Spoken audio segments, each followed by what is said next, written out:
뉴스에일 라이브 2부 시작합니다. 저희 뉴스에일 라이브가 시리즈로 준비해서 전해드리는 코너죠. 민생을 부탁해.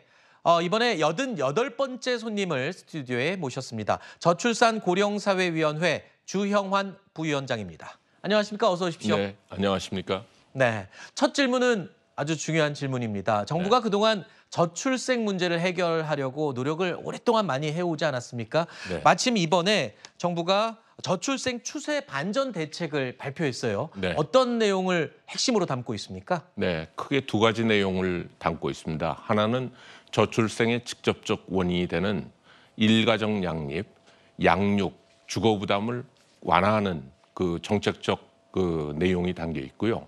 두 번째는 그 사회 인식, 문화를 어떻게 변화할 거냐, 그걸 하기 위해서 그 범국가적 역량을 어떻게 결집할 거냐 하는 내용이 담겨 있습니다.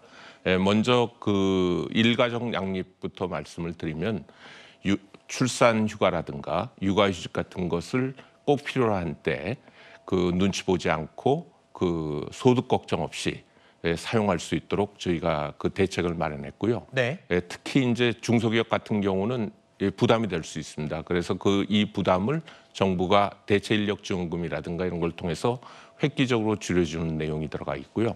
양육 같은 경우는 0세에서 11세까지 국가가 책임지고 그 돌보고 그 양육하는 이런 체계를 그 저희가 그 확립하는 데 역점을 뒀고요.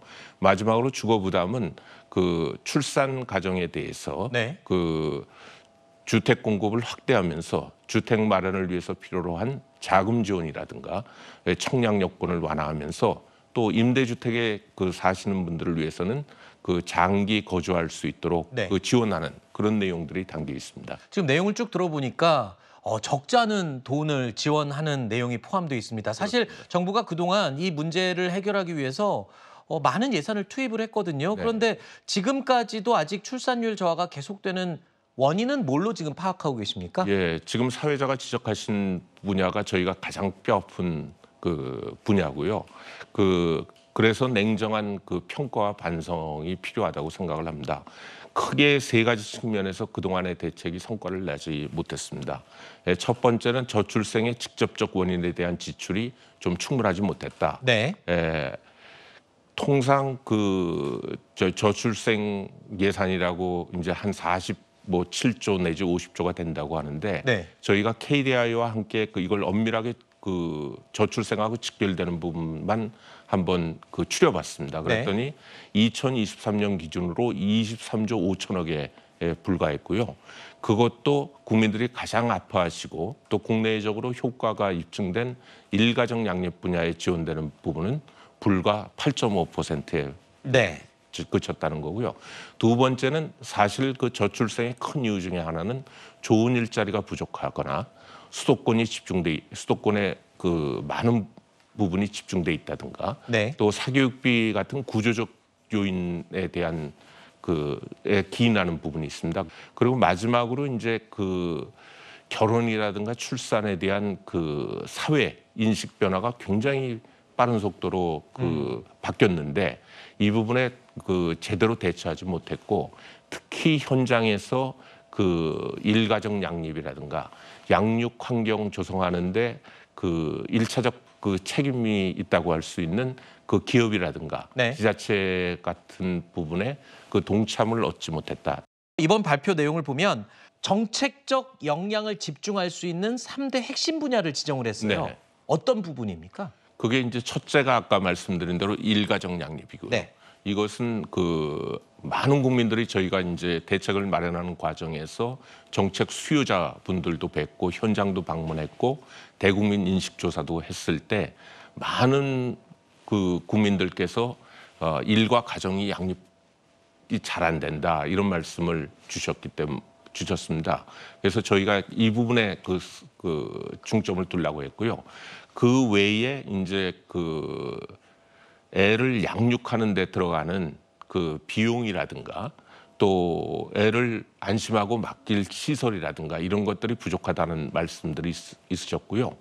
또 마지막으로 저희 결혼을 하게 되면 제일 먼저 필요로 한 것 중에 하나가 주거인데 이 주거비 부담이 상당하다. 네. 그래서 이런 부분에 대한 해소 없이는 사실 그 결혼하기도 힘들고 또 네. 결혼해서도 애가 낳았을 때 그 조금 더 그 넓은 집으로 이렇게 이동을 해야 되지 네. 않겠습니까? 이런 부분들에 대한 그 애로가 있었기 때문에 저희가 일가정 양립, 네. 양육 부담 완화, 그리고 주거 부담 완화 이 세 가지의 선택과 집중을 하기로 했고 그 중에서도 특히 일가정 양립 쪽에 중점을 두었다. 이런 네. 말씀을 드리겠습니다. 이게요 실제로 육아휴직을 가시는 분들을 보면 회사의 눈치 보는 문제, 뭐 현실적인 이런 부분들이 많습니다. 네.